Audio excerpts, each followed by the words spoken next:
시청자 여러분 안녕하십니까. 시사정담 시작하겠습니다. 시청자 여러분, 국민의힘 인재영입위원장이자 고양시 병당협위원장 그리고 유튜버 활동 등으로 윤석열 후보 당선을 위해 동분서주해온 김영한 전 과기부 장관님 모시고 오늘 치러지는 대선 어떻게 될지 그 전망과 과제에 대한 말씀을 듣는 시간을 갖도록 하겠습니다. 우선 우리 김 장관님이 이 고향뿐만 아니라 경기도 여러 곳에 지원 유세도 다니고 많은 분들과 이렇게 접촉을 해봤는데 감은 어떻습니까? 개인적인 감. 감은 우리가 선거 오래 해보셨잖아요. 벌써 4선 의원을 하셨으니까 적 보면 알잖아요. 제 선거를 10번 정도. 총선만. 그러니까. 보궐선거 하는 바람에 4전 4승인데 이제 한 번 더 했고요. 그 다음에 이제 경기도 경선 선거를 한번 해갖고 또 그 옆에서 지켜본 건 많으니까. 그러니까 이제 저만큼 선거를 많이 치러본 사람은 많지 않죠. 그런 상황이고, 이번에는 이제 대구 경북 그 경남 유세를 했고요. 충청 유세. 또 저기 전남만 안 갔습니다. 이번에. 전만 안 갔고.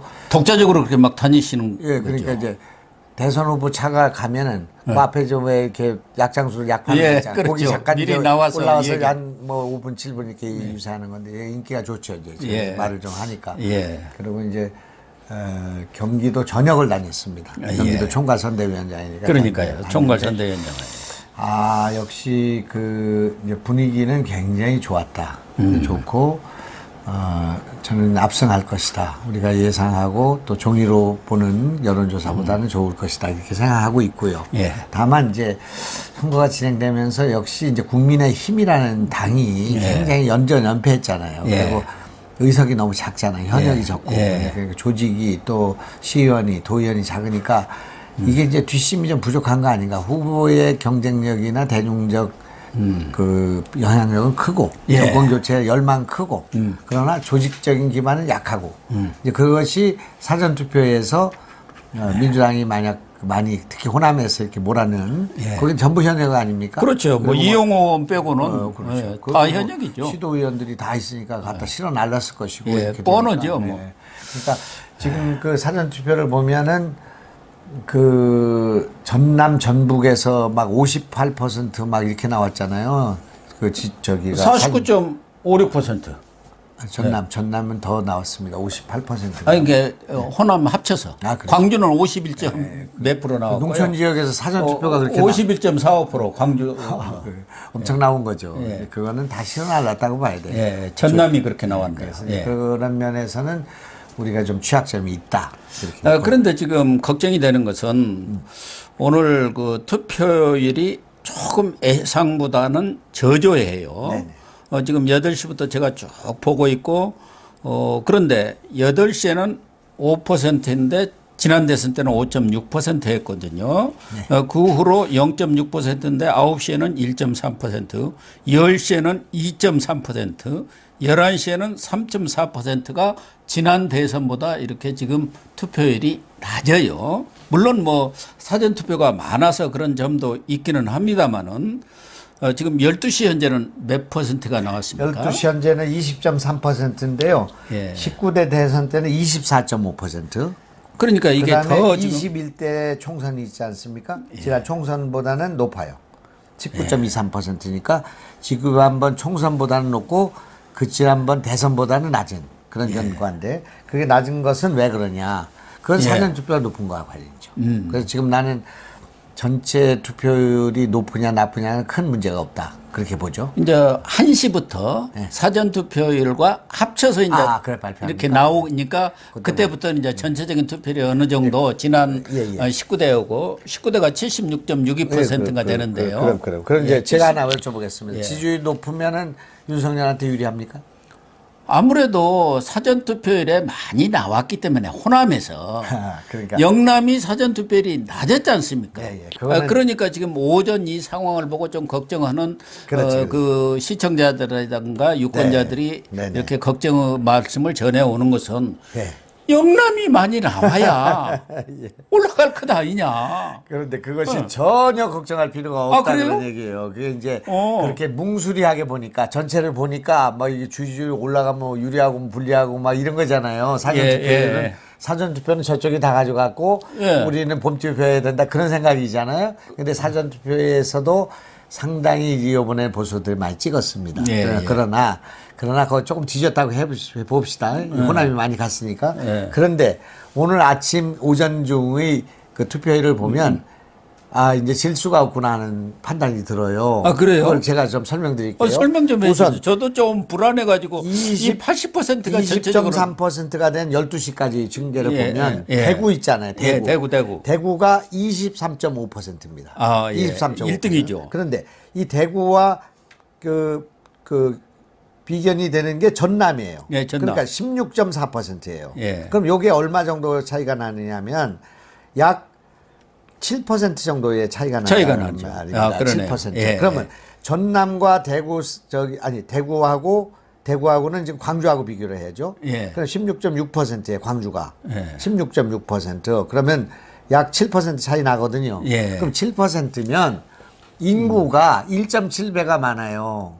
대구가 그렇죠. 광주에 비해서 광주는 144만. 저기는 237만이란 말이에요. 그러니까 1.7을 곱하게 되면 그 격차가 오늘 한 격차가 10% 차이가 난다 그런 얘기예요. 그러니까 지금 오전 이 상황만 보더라도 영남권이 투표율이 월등히 높더라고요. 아무래도 지난번 영남권 사전투표가 적은 것은 그동안 또 지난 4.15 총선 거기에 대한 트라우마가 있지 않습니까? 이거 사전투표 무슨 부정투표 하는 거 아니야? 또 그런 것을 그 황교안 전 총리까지 지뢰 신문이 나서 가지고 또 그런 얘기를 하고 돌아다니니까. 그러니까 전남 전북이 17.1, 전북이 전남이 16.4, 광주가 16.6이에요. 16%, 17%밖에 안 돼. 그런데 대구가 23.5, 그다음에 부산이 19.9, 그다음에 이 지금 그 울산이 21.4예요. 경북이 20.6입니다. 이거는 20대고 이건 15대에 있어요. 경남은 얼마입니까? 경남도 지금 굉장히 높아요. 지금 보면 경남이 울산이 21.4고요. 경남이 20.7%입니다. 20.7. 그러니까 지금 대구 경북은 다 20.7 상회하고 있고 부산 전남 전북 이것은 15, 16에서 놀고 있다. 근데 인구가 떡판이 2배쯤 큰 데라고 여기가. 그렇죠. 그러니까 이게 지금 호남 다 합쳐봤자 TK 대구 경북 합친 거 비슷더 해요. 그러니까 부울경이 따로 있어요. 그러니까 이게 이렇게 되면은 이게 판이 안 서는 일이에요. 그래서 이 문제가 뭐냐면은 뭐 그렇게 될 수밖에 없어서 그렇지만은 민주당이 너무 호남을 먼저 결집시켰다 그런 얘기예요. 급하니까 그렇게 됐어요. 만약에 지금은 어떻게 되는 거냐면 이게 결집이 영남 호남의 결집은 이렇게 되는 거잖아요. 5시까지 숨어 있어요. 대구 경북 가만히 있다가 호남이 이제 투표를 거는 정도 했다고 생각할 때 확 나가 찍는 거거든요.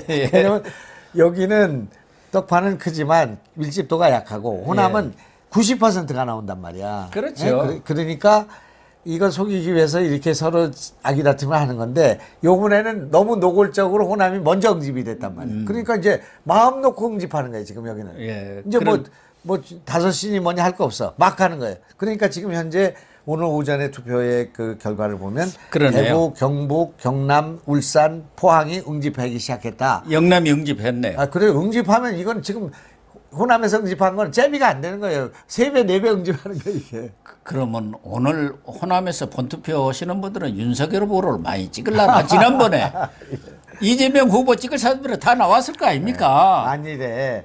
호남이 지금 이준석이 얘기하는 것처럼 호남이 한 20% 정도. 이준석은 25, 30이라고 하는 거 아닙니까? 그럴 수가 있습니다. 그렇게 되면 선거는 끝났고요.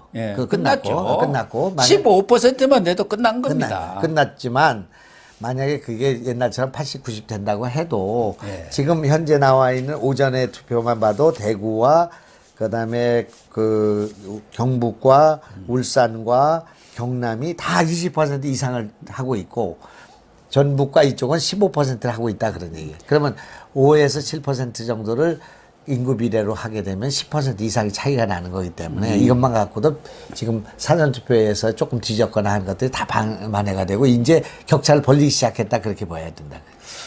지금 이 깜깜이 그러니까 블랙아웃 들어가기 전까지의 그런 모든 여론조사는 다 윤석열 후보가 어느 한 곳 빼놓지 않고 윈지 코리아 그거 빼고 거기는 이제 아예 뭐 이재명 선언하는 여론조사 기관이니까 다 이겼어요. 거기도 0.1%. 오차 범위 내이지만 그런데 지금 현재 대선을 앞두고 각 당에서 예측을 한 것은 민주당은 보니까 저 송영길 대표는 한두 점이 졌다 이렇게 얘기했고 우상호 총괄 선대위원장은 1, 2%, 2, 3%또 강훈식은 3% 이렇게 이길 수 있다. 거기에 촉새 또 유시민 있지 않습니까? 그 사람은 1%대요 또.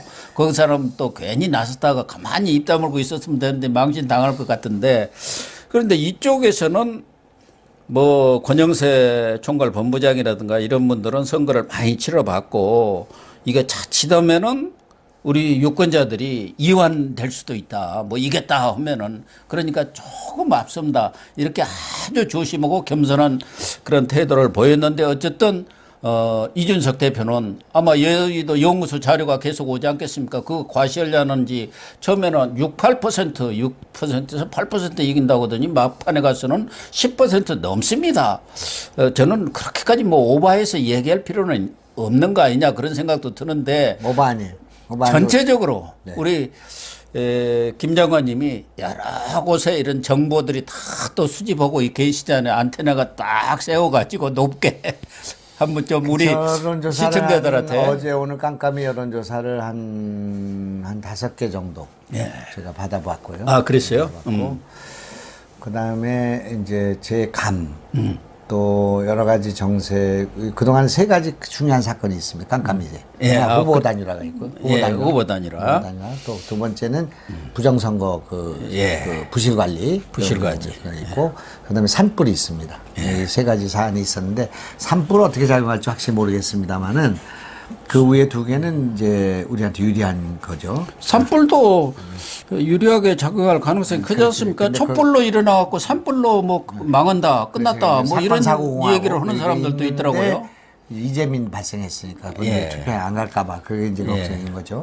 그런 문제가 있는데 제가 볼 때는 오늘 아침까지는 저쪽에 민주당이 저렇게 얘기를 하니까 그럼 내가 민주당의 유시민이라면 우리가 졌다 그렇게 할 수는 없는 거 아니에요.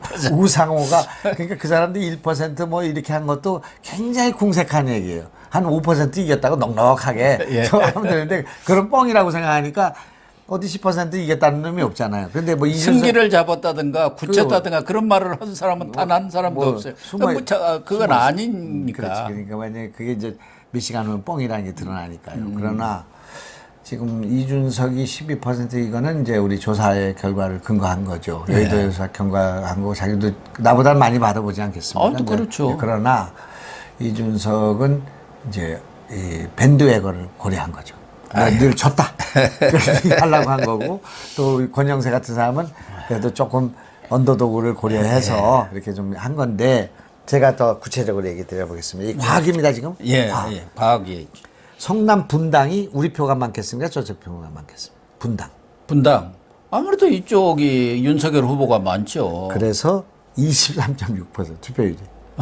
그다음에 의왕시가 우리가 많겠습니까? 우리가 많습니다. 거기는 안양 그렇죠. 구도심은 저쪽에 호남이 많지만 이 의왕시는 좀 약간 3번 그거예요. 그런데 23.4%입니다.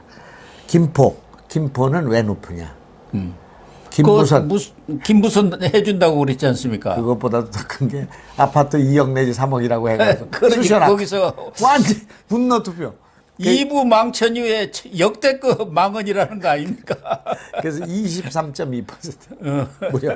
근데 서울을 한번 볼까요? 강남이 21%. 노원이 20.6.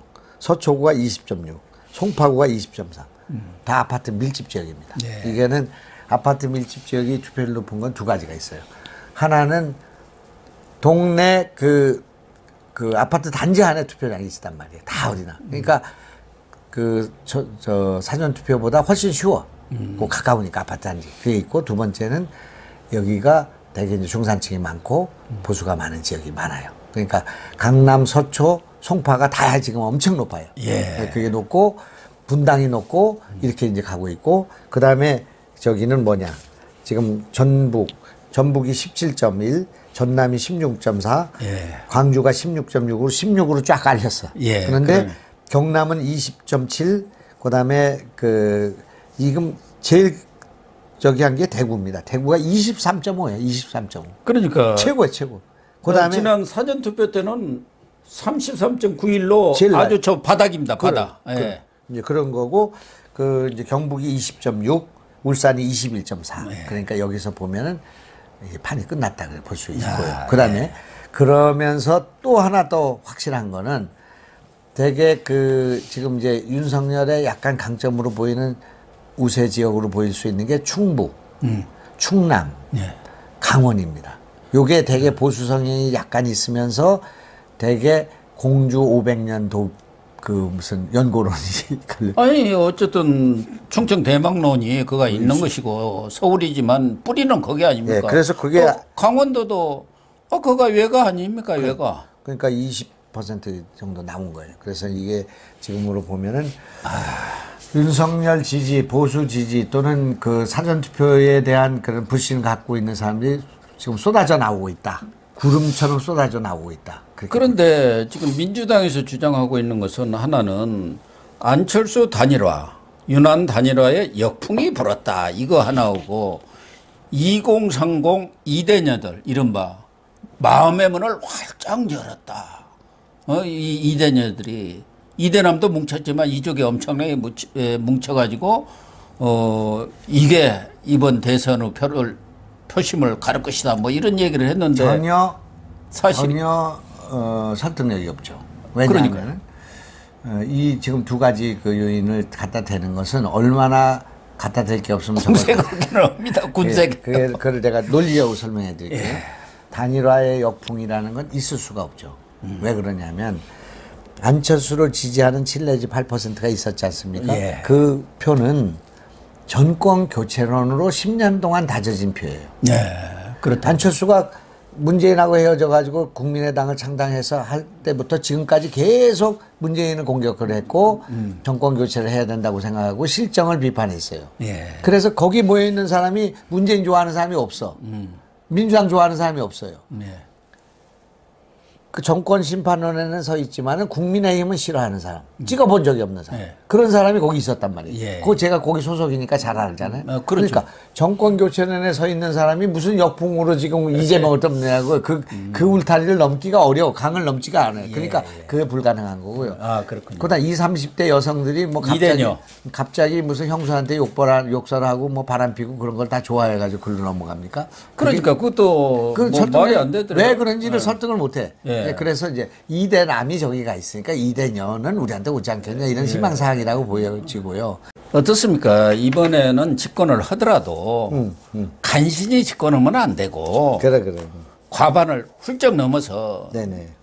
지난번에 박근혜 전 대통령이 51.6%입니다. 5.16. 네네네. 그 이상 이렇게 나와야 하지 않겠느냐. 그래. 그러니까 정권 교체 열어놓고 수렴해 가야 그래. 그래도 압도적 승리라고 할 수 있는 거 아닙니까? 그래. 예. 그럴 것 같습니까? 예. 지금 이제 그거는 이제 몇 퍼센트 이길 것인가는 이제 사람에 따라 좀 다르고 지금 현재 상황을 보는 시각에 따라 다르기 때문에 대개 뭐 어떤 조사도 지금 이재명이 이긴다는 조사는 없습니다. 없습니다. 예. 그러니까 이기는데 뭐 3 내지 4%는 4 내지 4, 5%는 그거는 뭐 굉장히 중요한 엄청난 거 아닙니까? 예. 그러나 지금 우리는 뭐 10% 아니면 성에 풀리지가 않고 막 이렇게 마음이 급해 있는 거죠. 그러니까 또 혹시라도 지는 거 아니냐, 오차범위네 아니냐 그런 것들을 갖고 있는 거죠. 그래서 그런 상황인데 제가 볼 때는 최하 5, 6%에서 10% 사이에서 결정되지 않겠나. 5에서 10% 나는 사이. 지금 8% 플러스 마이너스 알파로 이렇게 보고 있습니다만. 예, 8%. 저는 이전에 5% 안팎으로 이길 거라고 처음부터 주장하다가 최근에는 조금 안철수 단일화되면서 한 1, 2%가 더 플러스 될 거다.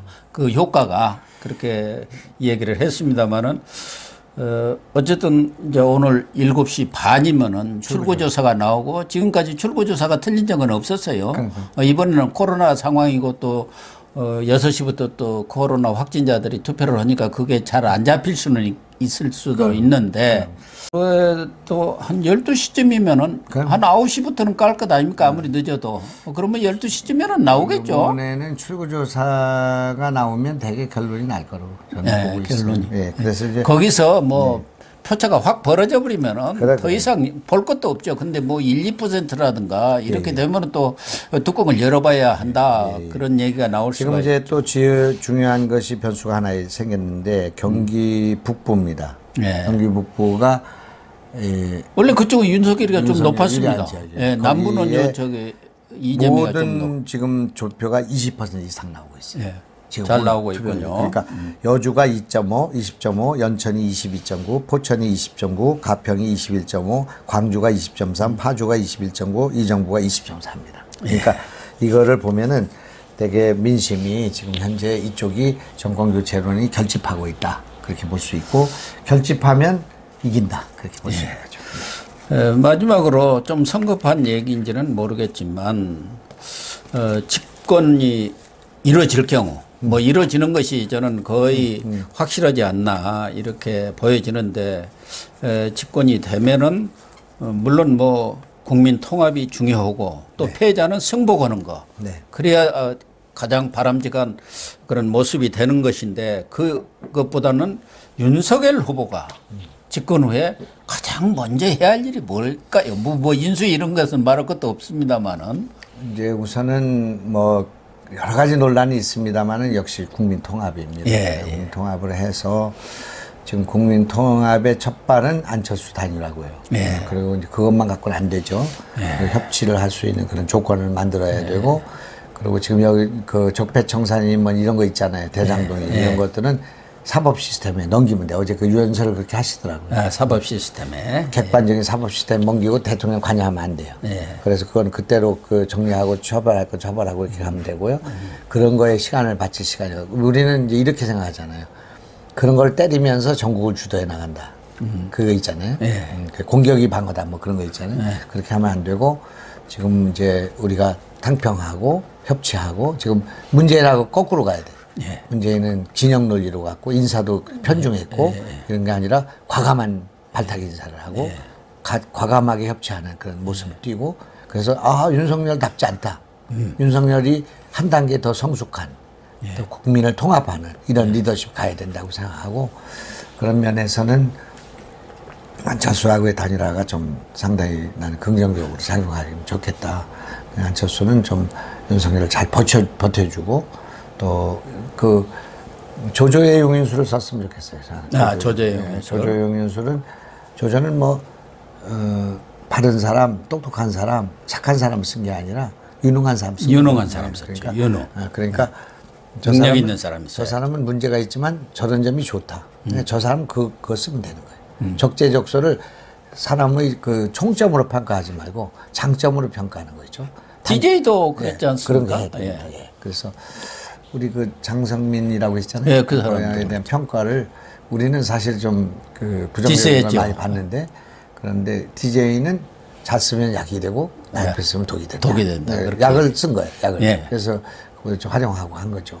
그런 것이 조조의 용인술이 유비의 용인술보다 유비는 그냥 의리 또 그 사람에 대한 품성 있는 걸 중시하다 쓰다 보니까 사람 쓰는 폭이 협소해진 거죠. 그래서 결과적으로는 이제 요 적재적소에 쓰되 장점을 보고 쓰고 유능한 사람들을 배치해 가지고 국가를 잘 경영하고 그래서 성과를 내는 쪽으로 그렇게 가는 게 좋겠다.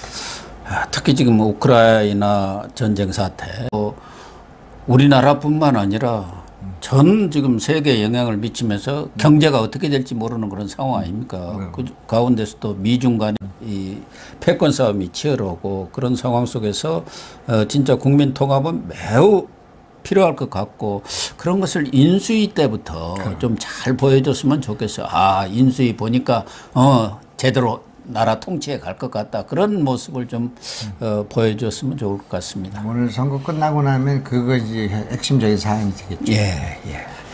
네, 시청자 여러분, 오늘 김영환 장관이 이 바쁜 가운데서도 저희 방송에 나오셔서 윤석열 후보가 8% 안팎으로, 최대한 8% 안팎으로 이길 것을 지금 예측을 하셨습니다. 김 장관님의 오랜 정치 경험으로 미루어 볼 때 저는 그 예측이 맞을 것으로 믿습니다. 오늘 방송 마치도록 하겠습니다. 시청해 주셔서 감사합니다.